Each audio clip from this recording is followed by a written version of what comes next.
السلام علیکم. Welcome to our exclusive YouTube channel lectures کی دنیا. Syllabus CSS PMS PPSC lecture number 4 subject Islamic study. Our today's topic is Wahi. Follow the series and sequence of lecture for proper guidance of our subject of Islamic studies. All the lectures will be delivered from recommended books. The book we are using for Islamic study is by Hafiz Karim Daud Chughtai, myself Arisha Tehseen. So let's start our today's topic وہی from page number 1. سب سے پہلے ہم اس کے out line discuss کر لیتے ہیں کہ ہم نے آج کے ٹاپک میں کون کون سی چیزیں کور کرنی ہے. دا پوائنٹ نمبر 1 تعارف، پوائنٹ 2 لغوی معنی، پوائنٹ 3 رسمی معنی، پوائنٹ 4 پیغمبروں سے خدائی ابلاغ کے مختلف طریقے، پوائنٹ 5 وحی کی اقسام، پوائنٹ 6 وحی کی اشکال، پوائنٹ 7 وحی کا مقصد، پوائنٹ 8 وحی کی اہلیت اور بالادستی، پوائنٹ 9 وحی بطور ذریعہ علم اور انسانی مسائل کا حل. پیج نمبر 2 تعارف. وحی عربی زبان سے ماخوذ ہے جو پیغام الہی کے لیے استعمال ہوتا ہے. عربی زبان میں اس لفظ کے کئی معنی ہیں، جیسے کہ اللہ کا جلدی میں دیا ہوا پیغام، کوئی پیغام دینا یا پہنچانا یا نرم گفتگو. اصطلاحی طور پر انبیاء کے ذریعے اللہ کا نازل شدہ پیغام لوگوں تک پہنچانا وحی کہلاتا ہے. یہ پیغام علم و دانش کی شکل میں واضح طور پر یا رازداری کے ذریعے پہنچا دیا جاتا ہے جو مادیت اور انسان کی جسمانی حقیقتوں سے ماورا ہوتا ہے. وحی اور اس کے ماخوذ الفاظ قرآن مجید میں 78 مرتبہ دہرائے گئے ہیں جو خدائی مذاہب کے لیے وحی کی اہمیت کی تصدیق کرتے ہیں. وحی پر ایمان رکھنا ہر مسلمان مرد عورت پر لازم ہے، لہٰذا اللہ کی الہامی کتابوں پر یقین رکھنا ایمان کا ایک لازمی جز ہے. یعنی کہ اگر ہم وحی کی بات کریں تو وحی ایک ایسا پیغام ہے جس کو مادی طور پر ہم ایکسپلین نہیں کر سکتے، ایسا پیغام جو اللہ تعالیٰ نے انبیاء تک پہنچایا ہمارے لیے، ہمیں اس دنیا میں گائیڈ کرنے کے لیے، اس کو وحی کہا جاتا ہے. اس کے لٹرل میننگ. پوائنٹ نمبر 2 لغوی معنی. عربی زبان لفظ وحی لغوی طور پر اس امر کو ظاہر کرتا ہے جو رازداری کے ساتھ فوراً انجام دیا جاتا ہے یا جس کے ذریعے کسی شخص کو ایک چیز کے بارے میں تیزی اور خاموشی کے ساتھ مطلع کر دیا جاتا ہے. جس کا لغوی معنی یہ بھی ہے تیزی اور خاموشی کے ساتھ کچھ بولنا، حکم دینا، متاثر کرنا، اطلاق کرنا یا حوالہ دینا یا کوئی پیغمبر بھیجنا. پوائنٹ نمبر 3 کنونشنل میننگ رسمی معنی. پیج 3. وحی ایک مافوق الفطرت اور عرفانی مظہر ہے. قرآنی تفاسیر میں بیان ہوا ہے کہ اللہ ایسے طریقے سے اپنا پیغام رسولوں تک پہنچاتا ہے جس کا معلوم کرنا محال ہے. یا وہ پردہ کے پیچھے سے اپنا پیغام پہنچاتا ہے یا وہ جس طرح چاہتا ہے اس کی اجازت سے اس کا پیغام پیغمبروں تک پہنچ جاتا ہے. عام طور پر حضرت جبرائیل علیہ السلام انبیاء کی طرف وحی لے کر آتے تھے. یعنی وحی اللہ کا وہ پیغام ہے جو اللہ نے انبیاء تک پہنچایا ہے، لیکن اس کے لیے جو طریقہ کار یوز کیے کہ اللہ تعالیٰ نے وہ ڈیفرنٹ ہو سکتے ہیں. یا تو وہ پردہ کے پیچھے سے پیغام بھیجتے ہیں یا حضرت جبرائیل وحی لے کر آتے تھے، یا اور بھی بہت سے طریقے تھے جو لیٹر آن ہم اسی ٹاپک پہ ڈسکس بھی کریں گے.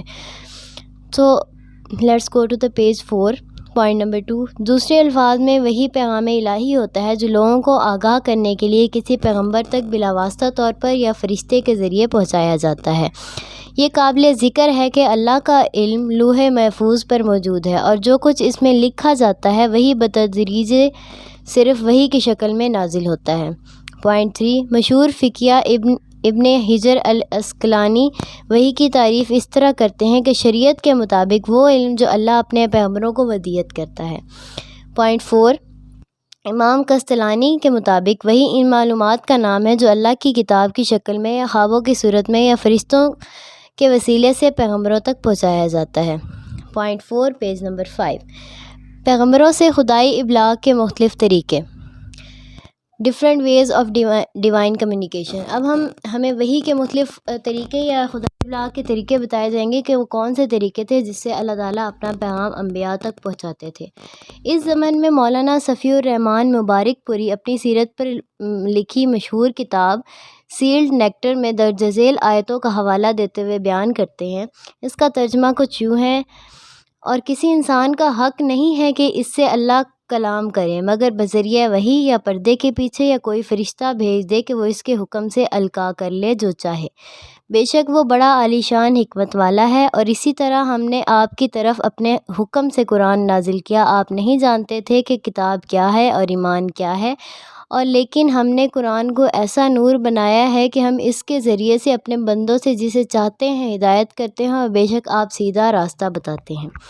اس آیت میں وحی کے مختلف ذرائع بتائے گئے ہیں کہ اللہ یا تو جیسے چاہتا ہے اپنے انبیاء سے کلام کرتا ہے، یا تو وحی کے ذریعے، یا پردے کے پیچھے سے، یا فرشتے بھیج کر۔ جیسے اللہ تعالیٰ نے حضور اکرم صلی اللہ علیہ وسلم پر جب وحی نازل کی تو آپ کو نہیں پتہ تھا کہ کتاب کیا ہے اور ایمان کیا ہے۔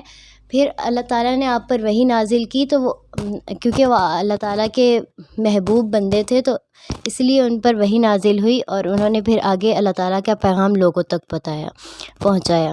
ان آیات کے مطابق اللہ نے پیغمبروں تک وحی الہی پہنچانے کے 3 طریقے اختیار کیے ہیں۔ پیج نمبر 6 اے، بلا واسطہ اور تیز ابلاغ۔ ان کی وضاحت 2 طریقوں سے کی جاتی ہے۔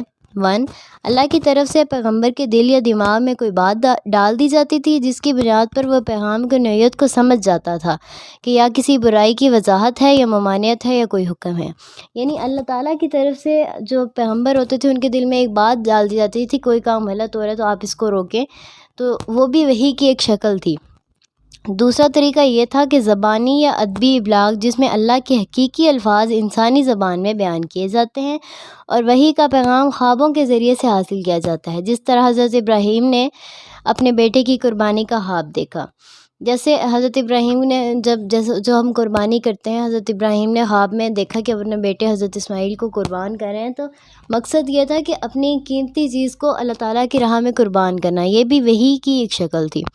پوائنٹ بی، پردے کے پیچھے سے۔ یہ کوئی مادی پردہ نہیں ہے بلکہ نور کا پردہ ہے۔ اس طرح کی وحی کے پیغام میں رسول آواز کو سنتا تو ہے لیکن دیکھتا نہیں کہ آواز کس چیز کی تھی۔ اس طرح کی آواز کو سننا پردے کے پیچھے سے کسی آواز کو سننے سے منسوب کیا گیا ہے۔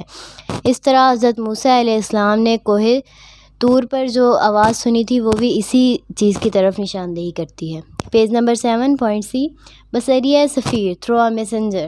یہ سفیر عام طور پر حضرت جبرائیل علیہ السلام ہوتے تھے جن کے ذریعے سے اللہ اپنا پیغام انبیاء تک پہنچاتا تھا۔ حضور اکرم صلی اللہ علیہ وآلہ وسلم بھی اس انداز میں وحی کا پیغام حاصل کیا کرتے تھے۔ حضور کی وحی کے بارے میں اللہ تعالیٰ نے ارشاد فرمایا ہے، اور یہ قرآن رب العالمین کا اتارا ہوا ہے، اسے امانت دار فرشتہ لے کر آیا ہے تیرے دل پر تاکہ تو ڈرانے والوں میں سے ہو، صاف عربی زبان میں۔ یعنی حضور صلی اللہ علیہ وسلم پہ جو پہلی وحی نازل ہوئی تھی وہ بھی حضرت جبرائیل کے ذریعے نازل ہوئی تھی، تو یہ بھی وحی کا ایک طریقہ ہے بذریعہ سفیر۔ پانچواں پوائنٹ، ٹائپس آف وحی۔ وحی کی اقسام۔ وحی 2 طرح کی ہوتی ہے، وحی مطلوع اور غیر مطلوع۔ وحی مطلوع وہ وحی جس کے الفاظ اللہ کی طرف سے آتے ہیں۔ وحی غیر مطلوع وہ وحی جس کے الفاظ نازل نہیں ہوتے، صرف معنی و مفاہیم یا خیالات و تصورات القاء کیے جاتے ہیں۔ یعنی ایک وحی کی وہ قسم ہے جس میں اللہ تعالیٰ کے الفاظ بذریعہ سفیر یا کسی بھی طرح پہنچائے جاتے ہیں پیغمبر تک، اور دوسری وہ ہے جس میں الفاظ نازل نہیں ہوتے لیکن اس کے معنی پیغمبر کو خود سمجھ آتے ہیں، اس کے دل میں کوئی بات آتی ہے یا پردے کے پیچھے سے۔ پوائنٹ 6 پیج نمبر 8، وحی کی اشکال۔ جہاں تک حضور اکرم صلی اللہ علیہ وآلہ وسلم کی وحی کا تعلق ہے، علماء نے کئی طریقوں کا ذکر کیا ہے جن کے ذریعے سے وحی کا نزول مختلف طریقوں کا خلاصہ بیان کیا ہے۔ نمبر 1، خوابوں کی شکل میں۔ حضرت محمد صلی اللہ علیہ وآلہ وسلم بعض اوقات قرآن مجید کا پیغام خوابوں کی صورت میں حاصل کیا کرتے تھے۔ سیدہ عائشہ یہ روایت کرتی ہیں کہ آغاز میں وحی خوابوں کی شکل میں ہوا کرتی تھی، جب کبھی آپ خواب دیکھتے تھے تو اس کا معنی اور اہمیت صبح تک واضح ہو جاتی تھی۔ پوائنٹ 2، گھنٹی کی آواز کے ساتھ نازل ہونے والی وحی۔ اکثر ایسا بھی ہوتا تھا کہ حضور گھنٹی بجانے کی آواز کو سنتے تھے اور اللہ کا پیغام آپ کو دیا جاتا تھا اور آپ کو یاد ہو جاتا تھا۔ پوائنٹ 3، انسان کی شکل میں فرشتے کے ذریعے آنے والی وحی۔ بعض اوقات فرشتہ انسان کی شکل میں بھی آتا تھا۔ کہتے ہیں کہ فرشتہ اکثر صحابی رسول حضرت دحیہ کلبی کی شکل میں وحی لے کر آتا تھا۔ پوائنٹ 4، حقیقی فرشتے کی شکل میں۔ 2 دفعہ حضرت جبرائیل اپنی اصل شکل میں پیغام الہی لے کر آئے تھے۔ پیج 9.5 اللہ کی طرف سے بلاواسطہ نازل ہونے والی وحی۔ معراج کی شب کو حضور پر وحی نازل ہوئی اور بلاواسطہ طور پر خدائے ذوالجلال اور حضرت محمد صلی اللہ علیہ وآلہ وسلم کے درمیان روبرو مکالمہ ہوا۔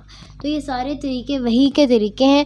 ان سب کا مقصد یہی ہے کہ اللہ تعالیٰ اپنا پیغام بندوں تک اپنے انبیاء کے ذریعے پہنچاتا ہے، تو یہی وحی کہلاتا ہے۔ پوائنٹ 6 وحی کا قلب رسول پر بلاواسطہ نزول۔ حضرت جبرائیل وحی لے کر آتے تھے اور وہ قلب محمد پر نازل ہو جاتی تھی۔ یہ حیران کن بات ہے کہ وحی کے مختلف طریقے بدرجہ نقطۂ کمال تک پہنچے۔ ابتدائی طور پر اللہ خوابوں کے ذریعے اپنے نبی کو اشارہ کرتا تھا، پھر بلاواسطہ طور پر وحی ان کے قلب پر نازل ہوتی تھی، پھر اس کے بعد حضرت جبرائیل انسان کی شکل میں وحی لے کر حاضر ہوتے تھے۔ جب حضور اللہ کے قریب نقطۂ کمال تک پہنچے، ابتدائی طور پر اللہ خوابوں کے ذریعے اپنے نبی کو اشارہ کرتا تھا، پھر بلاواسطہ طور پر وحی ان کے قلب پر نازل ہوتی تھی، پھر اس کے بعد حضرت جبرائیل انسان کی شکل میں وحی لے کر حاضر ہوتے تھے۔ جب حضور اللہ کے قریب تر ہو گئے تو حضرت جبرائیل اپنی اصل شکل میں حاضر ہوتے تھے۔